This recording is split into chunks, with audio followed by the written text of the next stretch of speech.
Students welcome to my YouTube channel. ये कुछ MCQ questions हैं चैप्टर ट्राइंगल से क्लास 10। फर्स्ट क्वेश्चन है the two figures having the same shape but not necessarily the same size are called similar figures. तो ये जो statement है कि दो ऐसी फिगर जिसकी शेप जो है वो सेम हो लेकिन उसका साइज़ बराबर ना हो तो उन्हें हम सिमिलर कहते हैं। ये बिल्कुल सही बात है। अगर हम डिफरेंट तरह के ट्राइंगल्स ले लें, उनका साइज़ जो है शेप सेम रखें और जो साइज़ है वो डिफरेंट कर दें तो वो सेम हो सकती हैं। तो ये ट्रू है यहाँ पे। सेकंड क्वेश्चन है two triangles are similar if their corresponding angles are proportional. तो सिमिलर ट्राइंगल्स हैं तो उनके कॉरस्पॉन्डिंग एंगल्स प्रोपोर्शनल नहीं होते, एंगल्स इक्वल होते हैं, साइड्स प्रोपोर्शनल होती हैं। तो ये स्टेटमेंट फॉल्स है। थर्ड क्वेश्चन है all dash triangles are similar. All equilateral triangles similar होती हैं। राइट एंगल का जो है वो डिफरेंट हो सकता है लेकिन इक्विलेटर जो है वो सिमिलर ही होंगी। तो इसमें ऑप्शन ए है। क्वेश्चन नंबर 4 है two triangles are similar if their corresponding sides are. तो साइड्स की जैसे मैंने ऊपर भी बात की, साइड्स प्रोपोर्शनल होनी चाहिए, तो इसमें बी ऑप्शन आएगा। फिफ्थ क्वेश्चन है two quadrilaterals are similar if their corresponding angles are equal. Quadrilateral की अगर हम बात करते हैं तो क्वाड्रिलेटरल में अलग अलग कंडीशंस होती हैं साइड्स की और एंगल्स की। तो इसमें two quadrilateral are similar if their corresponding angles are equal नहीं, बिल्कुल नहीं। ये तो जो है वो हम इसके बारे में कुछ नहीं कह सकते क्योंकि कंडीशन के ऊपर है किस तरह की शेप बनी होगी। तो हम इसमें कह सकते हैं हम कुछ नहीं कह सकते, कैन नॉट से फॉर दिस, क्योंकि हमें एग्जैक्ट मुझे पता होना चाहिए कि उसमें जो क्वाड्रिलेटर उसके डिफरेंट कंपोनेंट होते हैं, हमें कंपोनेंट्स के बारे में पता होना चाहिए कौन सा इक्वल है, किसकी रेशो, साइड्स की रेशो और एंगल्स की जो कंडीशंस है वो इक्वल होनी चाहिए। Which pair of triangle is similar. अब सिमिलरिटी के लिए हमारे पास जो कंडीशंस हैं वो साइड सिमिलरिटी भी होती है। तो हम चेक करते हैं कि हमें कौन कौन सी कंडीशंस दी है। फर्स्ट में एंगल, तो इसमें एंगल्स की कंडीशन लगेगी तो तीनों एंगल्स एक ट्राइंगल के कॉरस्पॉन्डिंग टू सेकंड ट्राइंगल के इक्वल होने चाहिए। एंगल सी एंगल क्यू 80-80 हो गया, ए और पी 60 हो गया और 40 और ये 40 हो गया। तो ये ट्राइंगल सिमिलर हैं। आगे हम देखते हैं बी में अगर हम बात करें तो साइड्स की कंडीशन है 6.5, 13, 7, 14 और 8 एंड 20। तो अगर हम कॉरस्पॉन्डिंग साइड्स की रेशो लेते तो 7 और 14 की रेशो 1/2 होगी और ये डबल हो रही है। ये भी डबल हो रही है, 6.5 से 13 होगी, लेकिन थर्ड कंडीशन इन्होंने चेंज कर दी। ये 16 होता तो ये सिमिलर हो जाती, तो ये सिमिलर नहीं है अकॉर्डिंग टू साइड रेशो। अगली जो है हमारे पास ये है जिसमें एंगल्स की कंडीशन दी है तो 60 डिग्री 60 है, लेकिन बाकी एंगल चेंज कर दिए तो ये भी नहीं है। और अगर हम इसकी बात करें कंडीशन की तो यहाँ पे 7 का डबल 14 हो गया, 12 का नहीं हो रहा, 9 का 18 हो गया। तो दो साइड्स की रेशो तो उन्होंने डबल कर दी लेकिन तीसरी की डबल नहीं की। तो इसमें सिर्फ जो ऑप्शन ए है, ऑप्शन ए इसमें जो है वो राइट है कि जिसमें हम एंगल्स की कंडीशन लेंगे। तीनों angles of triangle A B C are equal to corresponding angles of triangle P Q R. तो ये दोनों ट्राइंगल सिमिलर हैं, बाकी में सिमिलरिटी नहीं हो पाई है। उसके बाद हम आते हैं क्वेश्चन नंबर 7 पे। The given quadrilaterals are.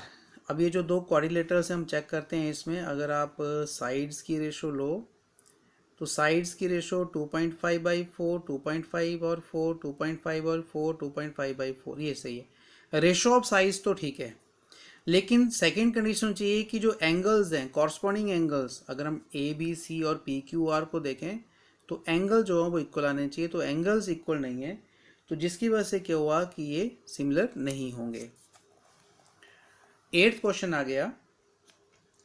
8th question में two sides and perimeter of one triangle are corresponding 3 times the corresponding sides and perimeter of the other triangle, then the two triangles will be similar।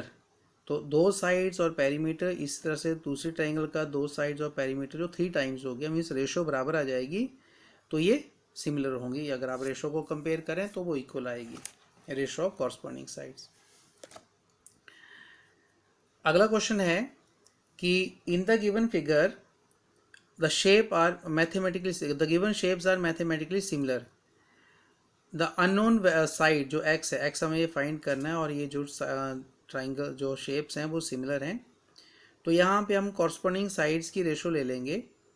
तो इसमें जो corresponding side आएगी हमारे पास, तो इस shape में जो कॉरस्पॉन्डिंग साइड्स की रेशो वो इक्वल होगी। तो 5/15, 5/15 जो साइड आएगी, 5/15 इक्वल्स टू 3/x। तो यहाँ से आ जाएगा 5/15 इक्वल्स टू 3/x, ये कट गया 3 पे, तो x हमारे पास आएगा 9। तो जो x की वैल्यू यहाँ पे वो 9 है, जो इसका सी आंसर है। क्वेश्चन नंबर 10 है, if triangle A B C similar triangle P Q R. A B P Q हमें गिवन है, हमें फाइंड करना है। Perimeter of triangle A B C भी गिवन है, हमें perimeter of triangle P Q R find करना है। तो इस तरह से है कि ए बी सी और पी क्यू आर सिमिलर, जिसमें ए बी और पी क्यू की हमें साइड्स गिवन है और पेरीमीटर गिवन है हमें इसका, जो हमारे पास ट्राइंगल है ए बी सी। हमें पी क्यू आर का पेरीमीटर फाइंड करना है। तो हमें ऐसे कंडीशन यूज़ करेंगे कि ट्राइंगल सिमिलर है तो जो कॉरस्पॉन्डिंग साइड्स की रेशो वो इक्वल होगी। तो A B upon P Q equals to B C upon Q R equals to A C upon P R, जो हमने यहाँ पे लिखा है, इक्वल्स टू 6.5/10.4, जो बन जाएगा 65/104। तो यहाँ से अगर आप देखें तो A B upon P Q जो 65/104, तो ए बी हमारे पास आ जाएगा 65/104 पी क्यू।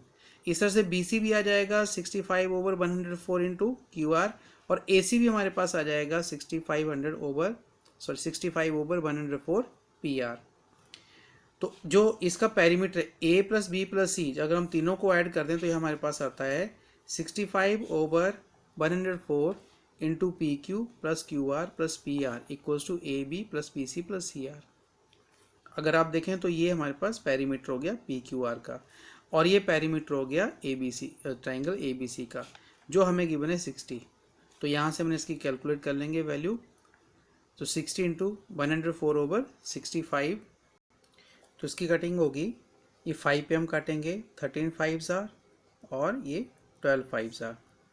13 के टेल पे 8 पे कट जाएगा, तो हमारे पास आएगा 12 इंटू 8 इक्वल्स टू 96। तो जो पेरीमीटर है वो आएगा 96। तो इसमें जो ऑप्शन है वो है बी ऑप्शन है। 11th क्वेश्चन है, it is given that A B C similar to E D F such that A B A C और D F and D E are given, find the length of the remaining sides of the triangle. तो इस condition से जो हमारे पास diagram बन रही है वो इस तरह से है कि ए बी सी और डी ई डी एफ ये सिमिलर है आपस में, और A B A C E D और डी एफ हमें गिवन है। तो ये साइड्स हमें गिवन है यहाँ से। तो हमारे पास कंडीशन आ जाएगी कि क्यों ट्राइंगल सिमिलर हैं, तो हमारे पास कंडीशन आएगी कि कॉरस्पॉन्डिंग साइड्स की रेशो इक्वल हो जाएगी A B over E D, A B over E D, B C over D F and A C over E F. अब हमें कंडीशन साइड्स भी गिवन है, ए बी 5 होगी, डी ई 12 होगी, B C over D, D E हमारे पास 15 है, ए C over E F, ए सी हमारे पास 7 है। तो अगर हम यहाँ पे देखें तो ये पेयर ऐसे बनेंगे, अगर आप इन पेयर को लोगे तो यहाँ से बी सी आ जाएगा, और आप फर्स्ट और लास्ट को सॉल्व करोगे तो आपके पास ई एफ आ जाएगा। तो यहीं से हम स्टार्ट कर देते हैं कि 5/12 equals to B C over 15। तो ये हमारा कट जाएगा 3 के टेल पे 3 5s are, sorry 3 4s are और 3 5s आर। तो जो बी सी हमारे पास आएगा ये हमारे पास हो जाएगा B C 4 B C equals to 25, और बी सी हमारे पास हो जाएगा 25/4 जो 6.25 आएगा। तो ये बी सी की साइड हो गई। इसी तरह से अगर हम फर्स्ट और लास्ट को यूज़ करें कि 5/12 इक्वल्स टू 7/EF, तो यहाँ से क्रॉस मल्टीप्लाई करेंगे, 5EF जो है हमारे पास हो जाएगा 84, तो EF हमारे पास आएगा 84/5, और ये होता है 16.2। तो 16.2 और 6.25 16.8 होगा ये। तो 16.8 एंड 6.25 ये हमारे पास दो जो साइड्स रिमेनिंग साइड थे आगे, तो इसका जो आंसर है वो ए आंसर है। क्वेश्चन नंबर 12 है,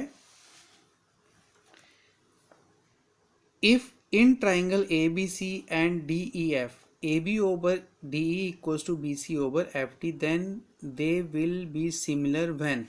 तो इनकी हम कंडीशन देख लेते हैं, डायग्राम मैंने बनाई है पहले ही। कंडीशन है कि triangle A B C and D E F, हमारे पास जो कंडीशन है वो है A B over D E and B C over F D, ये हमें कंडीशन गिवन है। तो ये कंडीशन अगर हम कंपेयर करें ट्राइंगल ए बी सी और दूसरी ट्राइंगल का नाम हमें देखना पड़ेगा, ए बी के कॉरस्पॉन्डिंग है डी ई और बी सी के कॉरस्पॉन्डिंग है एफ टी। तो बी सी यहाँ पे आएगा और इन दोनों में जो कॉमन पॉइंट है वो डी है, तो डी पॉइंट यहाँ पे आएगा और ई ऊपर आएगा ए के सामने और एफ यहाँ पे। तो ये ट्राइंगल बनेगी A B C and E D F. तो ये हमारे पास दो ट्राइंगल बनेंगे, triangle A B C and triangle E D F. अगर इन्हें सिमिलरिटी लेके आनी है तो कंडीशन हमें गिवन है कि A B over E D, A B over E D and B C over D F. अब ये कंडीशन सही है। तो अगर हमें यहाँ पे देखना है कि कौन सा एंगल इक्वल होगा, तो हम देखते हैं इसमें कौन कौन सी ऑप्शंस हमें गिवन है। एंगल बी, तो एंगल बी जो है वो एंगल डी के इक्वल होगा, तो एंगल बी एंगल डी के, और एंगल ए जो है वो एंगल ई के इक्वल होगा। तो ए की तो कोई कंडीशन नहीं गिवन है, तो एंगल सिर्फ बी की कंडीशन गिवन है।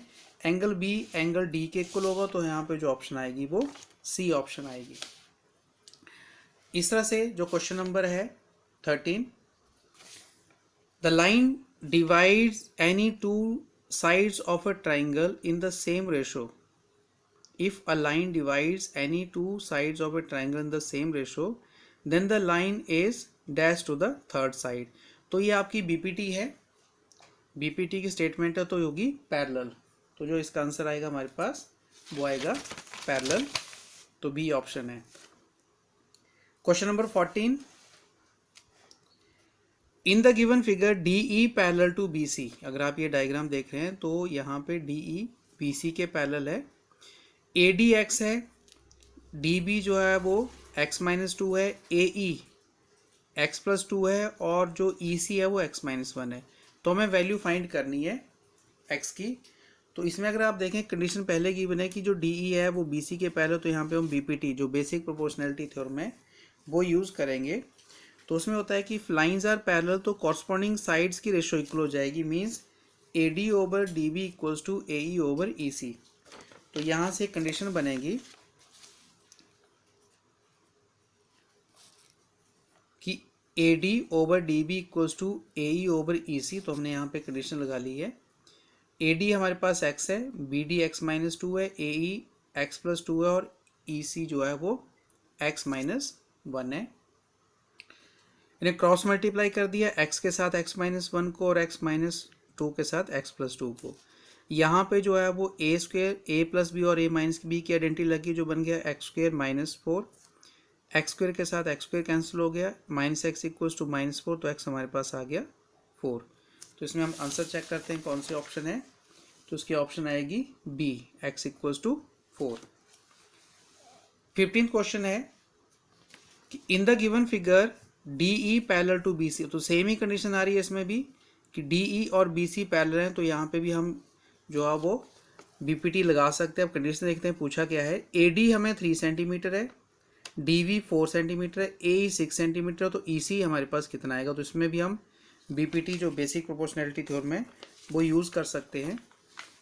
तो उसके लिए हमारे पास एक कंडीशन आ गई कि A D over D B, क्योंकि यहाँ पे भी ये डी ई और बी सी पैरेलल है, तो हमारी कंडीशन लग गई कि A D over D B equals to A E over E C.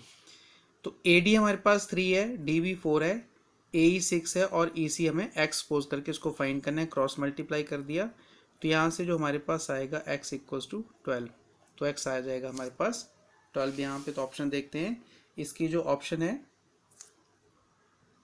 Sorry यहाँ पे गलती से 2 लिखा गया था, ये 3 आएगा, तो ये कटेगा 2 से। इसकी कैलकुलेशन में कर देता हूँ, एक्स इक्वल्स टू 4 × 6/3, ये कटा हमारा 2 से, तो 4 2 = 8, तो 8 इसका आंसर आएगा।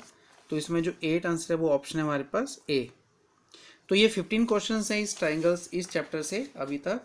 बाकी जो और भी क्वेश्चंस हैं जो मैं नेक्स्ट वीडियो में भेजने वाला हूँ ताकि आपको हेल्प होगी एग्जाम्स के लिए। Thank you.